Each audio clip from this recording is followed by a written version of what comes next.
No vayas a donde el camino pueda llevarte. Mejor ve donde no hay camino y deja una huella. Ralph Waldo Emerson.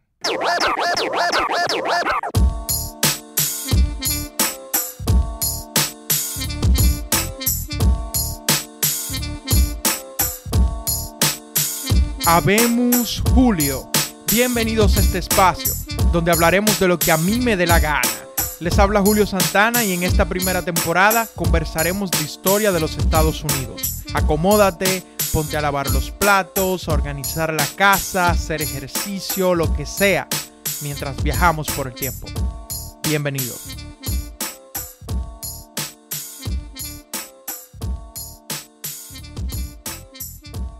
Si hablamos de cambios sociales, lo primero que debemos mencionar, sin duda alguna, es la revolución educativa. Hablamos de la primera revolución educativa que va a tener los Estados Unidos, porque va a tener varias a través de su historia. Y bueno, en el episodio anterior yo decía que en el norte todo el mundo estaba alfabetizado, o una gran mayoría de personas. No es cierto. Era más bien una hipérbole de que estaban mucho más educados. Y bueno, hay que también hacer énfasis en qué es educación, porque una cosa es que yo sepa leer, yo esté alfabetizado, y otra cosa es que yo pueda sumar, pueda restar, entienda de multiplicación y división. Entonces hay que hacer esa línea ahí. Que sepa quién es un poeta, que pueda leer un poema, más que simplemente leer un versículo de la Biblia. Esta revolución educativa de la que vamos a hablar afecta solamente a las personas libres, porque habían leyes que incluso les prohibían que se le enseñara a leer a los esclavos. Y si bien es cierto que luego va a ocurrir una alfabetización de los esclavos por asunto de cristianizarlos, es importante destacar que tampoco es que había escuelitas por doquier educando esclavos en suma y multiplicación. Pero a medida que avance el siglo XIX o la antesala de la guerra civil, va a ser cada vez más peligroso enseñarle a leer a los esclavos, porque la educación es la principal arma de rebelión. Pero ya entrando en materia, hay que destacar que ya para los 1840 Estados Unidos ya iba a tener más personas alfabetizadas que los estados alemanes, o bueno, que Alemania, digamos. Y a pesar de que no iba a poder combatir en términos de alfabetización y de educación general con los países del viejo continente como Francia o como Inglaterra, sí se puede decir que la educación, esta revolución educativa que se estaba dando en los Estados Unidos a partir de los 1810, iba a ser más universal e igualitaria que en el viejo continente. Más básica también, quizá menos práctica, pero definitivamente más igualitaria. ¿Y por qué? ¿Por qué se da ese principio de, entre comillas, equidad e igualdad en los Estados Unidos? Porque no existe una nobleza. Sí existe una clase media, sí existen los gentiles, pero no existe una nobleza formal, por lo que la sociedad es un poco más horizontal que en el viejo continente. A partir de los 1800, el crecimiento anual de personas que se estaban escolarizando era más de un 2.5%. Crecía la escolarización más rápido de lo que crecía la población. Esta revolución educativa se da principalmente porque el Estado interviene. Y cuando hablo del Estado, en este caso no me refiero al gobierno federal, sino al gobierno estatal, porque de aquí en adelante vamos a ver que el gobierno federal se abstiene de cosas como la educación cuando se trata de administrar, porque se entiende que constitucionalmente eso le pertenece a los estados. Los estados deben encargarse de la educación. Y bueno, antes de que los estados, cada uno interviniera en esa transformación educativa, las escuelas primarias eran de las iglesias o de caridades, o de personas que simplemente eran buenos samaritanos y ponían una escuelita para educar a las personas del pueblo. O se hacía homeschooling, es decir, los muchachos en la casa, especialmente en Nueva Inglaterra. Pero luego que el Estado interviene y pone escuelas, las personas ya pueden ir bajo cualquier circunstancia. No se trata de una caridad, no se trata de que esta es la iglesia, no se trata de que mis padres son alfabetizados y me van a alfabetizar a mí, sino más bien que se trata de que ya está disponible para todos. Hay un elemento democrático en eso. Ese crecimiento de la escolarización en estados como Massachusetts va a ser tal a nivel estatal que en 1852 van a pasar una ley que hace que sea obligatorio ir a la escuela. pero también hablamos de educación superior. Las universidades ya eran más de 200 de cara a la mitad del siglo XIX, cuando solo eran unas decenas a principios de los 1800. Claro, la educación que se está dando a nivel más amplio también va a tener implicaciones políticas. Los demócratas republicanos, esos jacksonianos, no les gusta mucho ese concepto de la universidad, no les gusta mucho ese concepto elitista de libertad, de liberalismo, de republicanismo. De hecho, los demócratas republicanos, cuando comienzan a gobernar en Massachusetts, van a tener una guerra contra Harvard, que luego se convierte en una institución privada, completamente privada, y ahí es que se convierte en la crème de la crème. Harvard University comienza a prosperar tanto en lo privado que se convierte en la mejor universidad del país. Pero bueno, esto no es una historia de la educación tampoco. Más allá de la revolución educativa, y estábamos usando esto más como una introducción, vienen los movimientos culturales e intelectuales, bien influenciados por el romanticismo en Europa. Yo no sé lo que ustedes entienden por romanticismo y vaina. No se trata de ella. Para los que están familiarizados con la filosofía, el romanticismo fue un movimiento en Europa como, digamos, reacción a la ilustración, al reinado de la razón y de la mente, al reinado de Newton y de todo lo mecánico. No, vamos a rechazar eso. Volvamos a la naturaleza, volvamos a lo sensible, a lo sensorial, a utilizar nuestros oídos, volvamos a dejarnos llevar por nuestros sentimientos, por nuestros sentidos. Eso es romanticismo. Ese movimiento que se da en los 1800 en Europa, en el siglo XIX, especialmente en la primera mitad, tiene implicaciones en los Estados Unidos a través de lo que fue el movimiento del trascendentalismo. El trascendentalismo es la propia versión de los estadounidenses de lo que era el romanticismo. Era una búsqueda de la trascendencia del ser, de uno mismo, a través del individualismo, pero no de un individualismo egoísta, sino un individualismo que busca la libertad de todo lo que te amarra en la sociedad. Eso suena bastante hippie, pero vamos a ver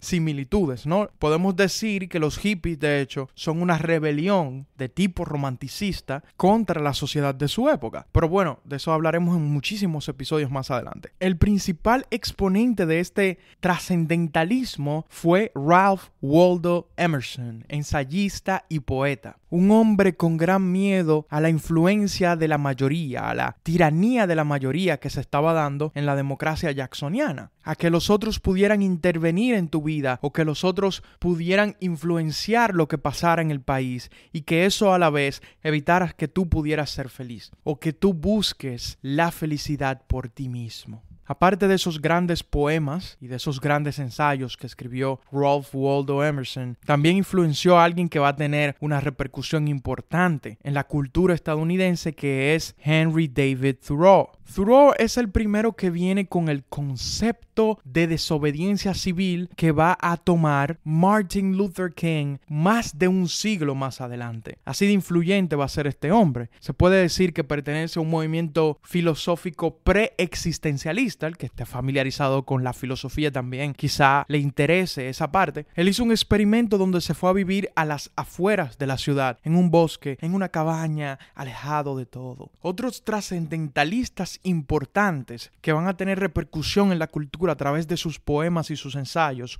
son Margaret Fuller y Walt Whitman, el gran poeta estadounidense, junto con Ralph Waldo Emerson. Pero quizá más notables que estas respuestas seculares, las respuestas religiosas van a ser muchísimo más importantes.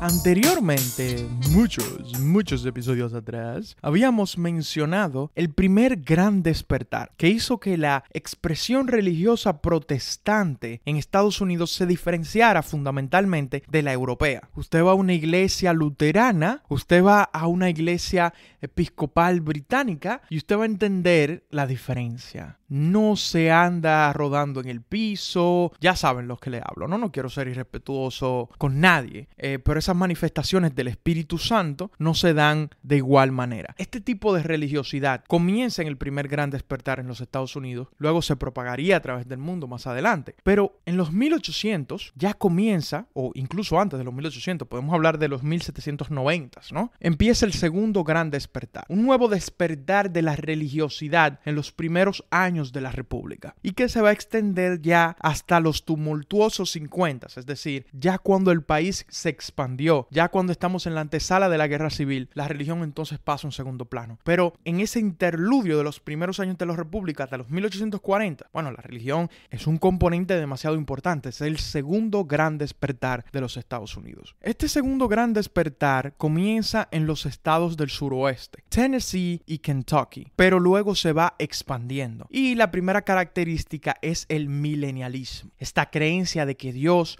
va a traer su reino a la tierra y ese reino va a durar unos 1000 años. El nivel de alfabetización también repercute en la religiosidad del país porque se pueden distribuir Biblias y ahora todo el mundo las puede leer. Bueno, again, no todo el mundo, pero me refiero a que más personas tienen la capacidad de leerla. Yo me estoy curando en salud para que no venga una persona después. Tú dijiste que era todo el mundo. No.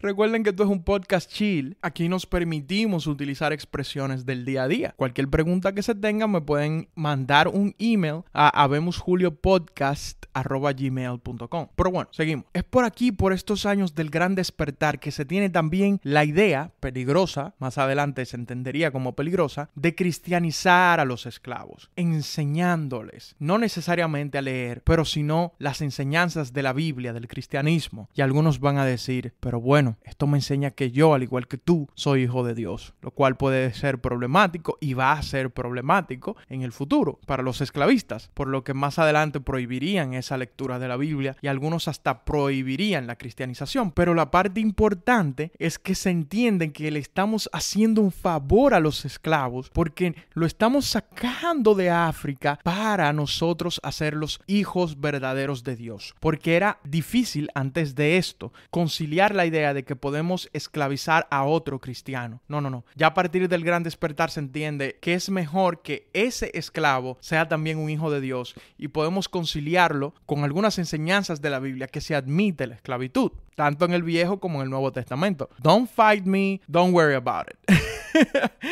Si crees que no lo dice y que eso es metafórico, bueno, yo también lo acepto. Richard Allen crea una iglesia para negros libres, una iglesia episcopal metódica para negros libres. Aquí comienza la expresión religiosa de los negros también en el segundo gran despertar. Uno de los evangelistas que más destacaron en este tiempo fue Charles Grandison Finney. Bueno, o Finney. Él popularizó ese evangelicismo o esa evangelización como nosotros la conocemos, donde le pasaba el Espíritu Santo a los otros mientras predicaba y decía, usted es un pecador, usted es otro pecador, con gran entusiasmo. Y ya saben, el que ha ido a una iglesia pentecostal en estos tiempos puede que haya tenido esa experiencia. También en estos años, aproximadamente en el 1830, Joseph Smith escribe el Libro del Mormón y crea el mormonismo, o bueno, la iglesia de los santos de los últimos días, como se llame, que se convierte en una comunidad religiosa perseguida. El protestantismo entendía que era una perversión de las enseñanzas cristianas. Bueno, ese Libro del Mormón realmente tergiversa bastante las enseñanzas del cristianismo más ortodoxo, por lo que obviamente iba a ser bastante rupturista. Por la persecución anduvieron corriendo por todo el país, pasaron por Mississippi, Missouri, Ohio, Illinois, hasta que por fin pudieron asentarse en el oeste cuando el país se expandió. Entonces por eso es que van a ver que en el oeste va a haber más comunidades mormonas. Pudieron asentarse en el oeste por la cantidad de territorio vacío y no poblado que había en esa región nueva de los Estados Unidos. Las expresiones religiosas eran bastante variadas.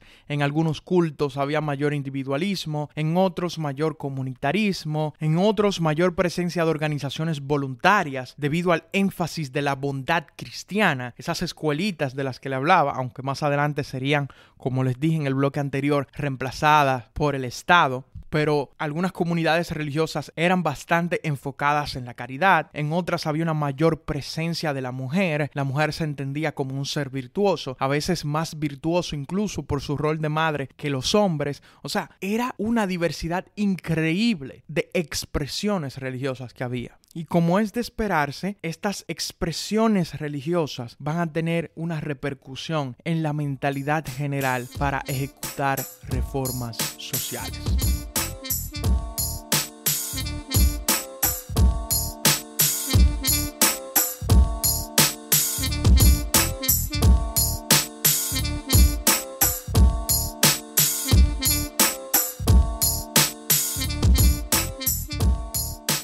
El primer movimiento reformista, el primer movimiento social que voy a hablar en este bloque es del movimiento de la templanza. Porque a pesar de que tiene proponentes seculares, el temperance movement, como se dice en inglés, viene principalmente de lo religioso, de que no es una virtud cristiana embriagarse, esos excesos que te hacen violento y demás. Pero va a tener proponentes seculares porque el alcoholismo realmente era un problema en los 1800. Es que no hablamos de alcoholismo como algo así por así. Era una epidemia real en términos de salud pública. La gente bebía whisky todo el día. La mayor bonanza económica, la producción local de whisky tuvo muchísima repercusión sobre eso, pero también las personas alienadas por los cambios que estaban sufriendo en sus vidas. Se entendía, y bueno, hoy ya con la investigación social podemos confirmar que el alcohol llevaba a la destrucción de las familias. La investigación de hoy en día nos dice que de hecho el alcohol es que tiene más repercusión como droga a la destrucción de lo que está alrededor tuyo, principalmente de tu entorno familiar. Otras drogas más fuertes, de hecho, no tienen tanta importancia para la destrucción del entorno familiar como lo tiene el alcohol, porque el alcohol puede hacer que las personas se pongan violentas, principalmente con sus esposas. O sea, tiene mucha incidencia en lo que es la violencia doméstica, lleva a una depresión o potencializa un estado depresivo que puede llevar al suicidio. Todo ese tipo de cosas ya se sabían o por lo menos se pensaban en aquel tiempo, pero no era heterogéneo. Todas las personas que se oponían, como dije, había religiosos, había otros que eran más seculares, habían abolicionistas totales que querían que se prohibiera el alcohol, mientras otros decían que no, que simplemente se tenía que hacer una campaña pública o se tenía que limitar el consumo a través de las leyes. Era algo bastante popular entre las mujeres, entre lo que se va a llamar el feminismo conservador, porque tiene matices religiosos, porque las mujeres eran las más afectadas, eran a las que los tipos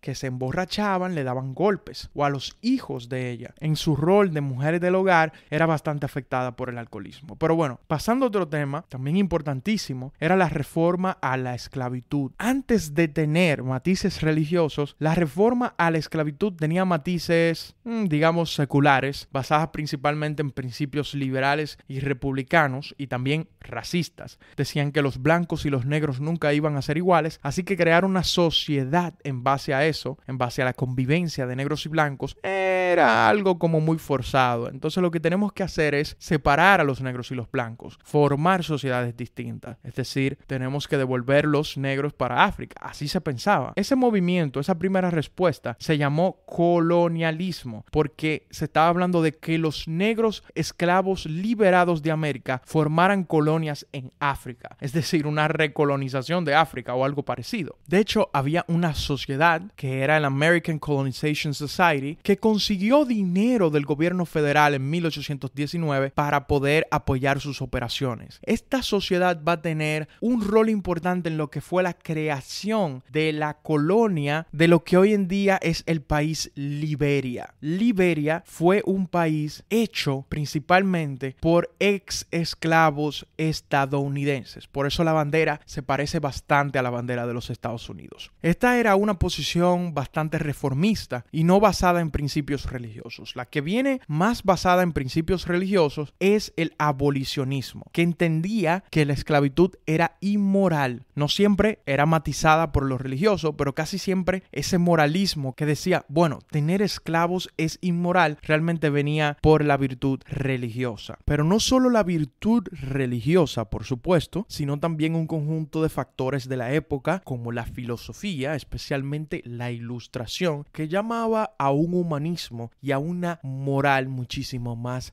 racional.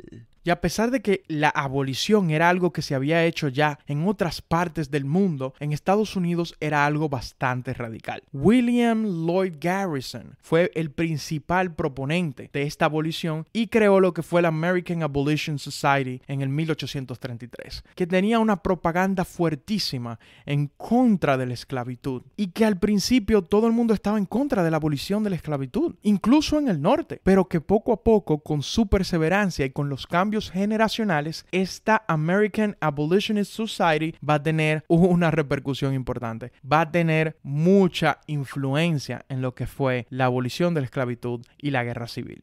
Había también distintos tipos de abolicionistas. En el caso de William Lloyd Garrison, él era un abolicionista inmediatista, que quiere decir que él decía que la esclavitud debía abolirse de inmediato. Pero habían otros que eran más gradualistas, etcétera, etcétera. Pero también aquí nace el feminismo temprano. Cuando John Adams estaba trabajando junto con otros en lo que era la revolución estadounidense, lo que era la revolución americana, la independencia, su mujer Abigail Adams le dijo "Remember the ladies" en una carta. Y John Adams simplemente se lo tomó con sarcasmo. ¿De qué me está hablando esta tipa que recuerde a las damas? ¿En qué sentido?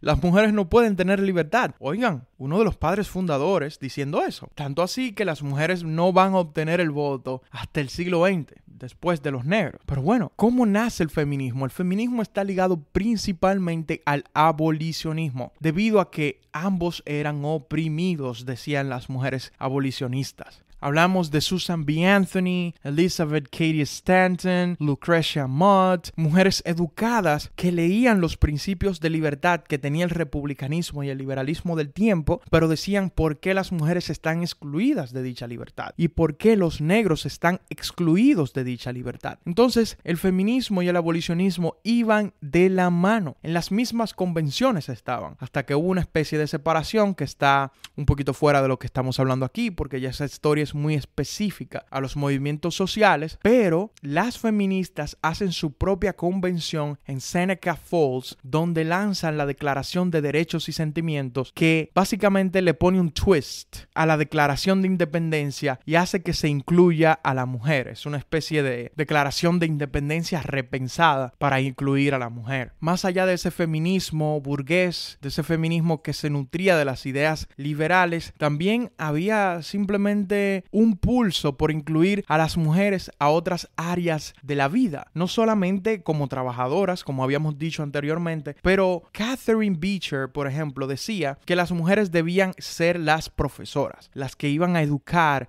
a las generaciones futuras. Y ya habíamos dicho en el episodio anterior que en el norte era así. En el norte, cuando se fue industrializando poco a poco, las mujeres eran las que estaban en las escuelas estatales impartiendo clases. Pero pasando a otro movimiento social importante, el de los trabajadores. La vaina que uno se encuentra en internet. Yo encontré una vaina por ahí que decía que Henry Ford, el gran empresario automotriz legendario, ¿no?, fue el que logró todas esas conquistas por las que luchaban los obreros, que no fueron los movimientos obreros. Y bueno, eso no aguanta una revisión histórica seria, como vamos a ver aquí, porque los movimientos obreros comienzan ya en el 1829 o incluso antes, pero en 1829 se funda lo que fue el Workingmen's Party, es decir, el Partido de los Hombres Trabajadores. Thomas Skidmore lo funda. También se fundan asociaciones femeninas en los 1820s y los 1830s a medida de que estas mujeres se van incorporando a la fuerza laboral industrial en esos molinos textiles de lo que hablábamos en el episodio anterior. Por aquí, por estos años, también se van fundando comunidades inspiradas en Fourier, que era un francés podíamos decir protosocialista o socialista, que decía que el trabajo en sí mismo era un tipo de capital, y si el trabajo era muy laborioso, muy fuerte, se debía considerar como capital, y por ende los trabajadores debían ser mejor remunerados.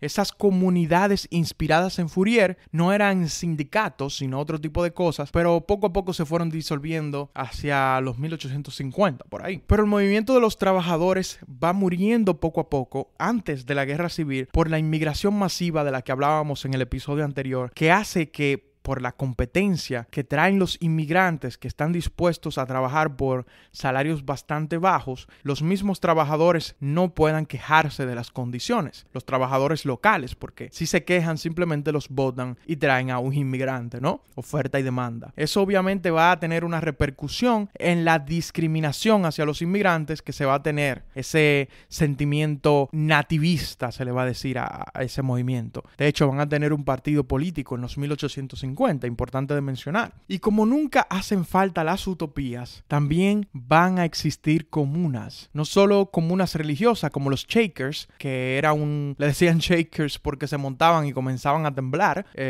No lo estoy diciendo relajando. Como muchos cultos religiosos hoy en día, que tenían igualdad de género, tenían propiedad comunal, como si fuera una comuna hippie, pero religiosa. También otras comunidades religiosas como la de Oneida, que tenía incluso matrimonio comunal, donde las personas ya maduras podían tener sexo unos con otros sin necesidad de que se considerara infidelidad. Algo que también iba a pasar en las comunas hippies más de 100 años después. Los mormones en sí mismos eran una comuna y una sociedad utópica, aunque perseguida, ¿no? Pero más allá de lo religioso, otras comunidades utópicas van a existir en lo secular. George Ripley hizo una comunidad trascendentalista, inspirado por las enseñanzas de Thoreau, inspirado por las enseñanzas de Ralph Waldo Emerson, pero pocos años después de que esa comuna, a todo esplendor, buscando la trascendencia, existiera, bueno, se fue desmantelando poco a poco. El socialismo utópico de Owen, el owenismo, que viene desde Inglaterra, ese socialismo utópico al que más adelante Marx se va a oponer enérgicamente, diciendo no, eso es